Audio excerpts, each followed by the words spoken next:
तो जी हाँ मेरे प्यारे प्यारे रसगुल्लो, आप सभी लोग स्वस्थ होंगे, मस्त होंगे।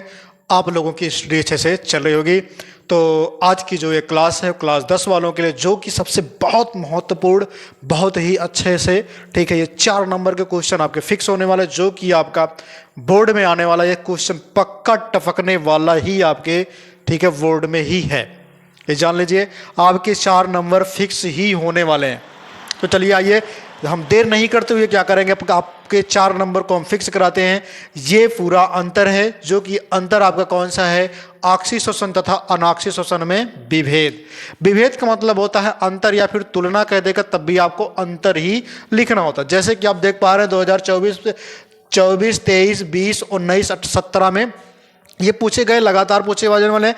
तो याद रखिएगा हमेशा कि ये पक्का आपके इस क्वेश्चन को पढ़ लीजिए, और अन्यथा आपके 4 नंबर पक्का छूटेंगे। तो चलिए आइए देखते हैं क्या क्या है इसमें।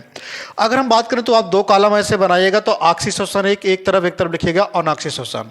अगर हम आक्सी श्वसन की बात करें तो पहला जो आपका बन के आएगा वो होगा ऑक्सीजन की उपस्थिति में ये होता है। यानी कि अगर हम बात करें ऑक्सी श्वसन की जो प्रक्रिया होती है, इसमें ऑक्सीजन का होना बहुत ही महत्वपूर्ण है। अगर ऑक्सीजन नहीं होगा मेरे शेर और शेरनियों, तो ऑक्सी श्वसन की प्रक्रिया नहीं होगी। लेकिन अगर हम बात कर लें अनाक्सी श्वसन की, तो इसमें ऑक्सीजन की उपस्थिति नहीं होती। मतलब इनमें ऑक्सीजन हो या ना हो, इससे कोई मतलब नहीं पड़ेगा। ठीक है, आगे हम बात करें ऑक्सी श्वसन में, तो ये क्या करता है, इसमें जो ग्लूकोज होता है, ऑक्सी श्वसन में जो ग्लूकोज होता है, ये पूर्णतः क्या करता है, कार्बन डाइऑक्साइड से मिलकर के, ठीक है, जल से ऑक्सीकृत हो जाता है। यानी कि जल से क्या निकालता है, ऑक्सीजन निकालता है, जो आपकी बॉडी के लिए बहुत ही महत्वपूर्ण होता है। पूरी बॉडी में क्या करता है, ब्लड जो है ऑक्सीजन को पहुंचाता है।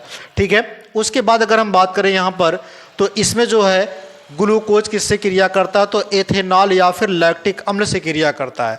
एथेनॉल या फिर लैक्टिक अम्ल से क्रिया करके क्या करता है, ठीक है, तथा कार्बन डाइऑक्साइड से भी क्रिया करके क्या कराएगा, ठीक है, ऑक्सीकृत होता है, यानी कि ऑक्सीजन को निकालता है। ठीक है, इन सभी से प्रक्रियाएं करके, मतलब इन सभी से क्रियाओं करके, क्रिया करके क्या करता है, ऑक्सीजन को निकालता है, लेकिन कम मात्रा में। जैसे जिसमें अधिक मात्रा में ऑक्सीजन निकलेगा उसमें अधिक ऊर्जा मिलेगी।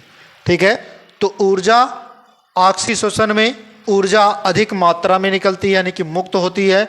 लेकिन अनाक्सी श्वसन में ऊर्जा जो होती है ये कम मात्रा में मुक्त होती है।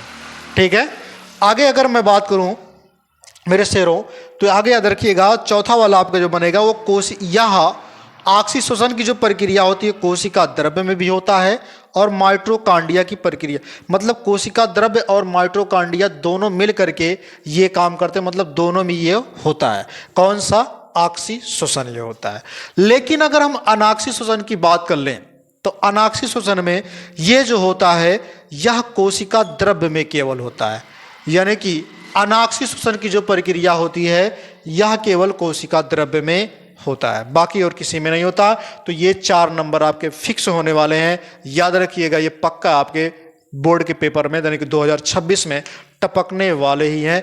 तो अगर वीडियो अच्छी लगी, और अगर अब आपके बोर्ड के पेपर में टपकने वाला अगर आपको एहसास है, ठीक है, अर्धवार्षिक में अगर ये क्वेश्चन सब फंसे हैं, तो याद रखिएगा कि वार्षिक में भी, यानी कि बोर्ड के पेपर में भी आपके ये आने वाले हैं। तो आप लोग लाइक और शेयर कर दीजिएगा, ताकि मेरा भी और आपका भला हो सके। तो जय हिंद, जय भारत।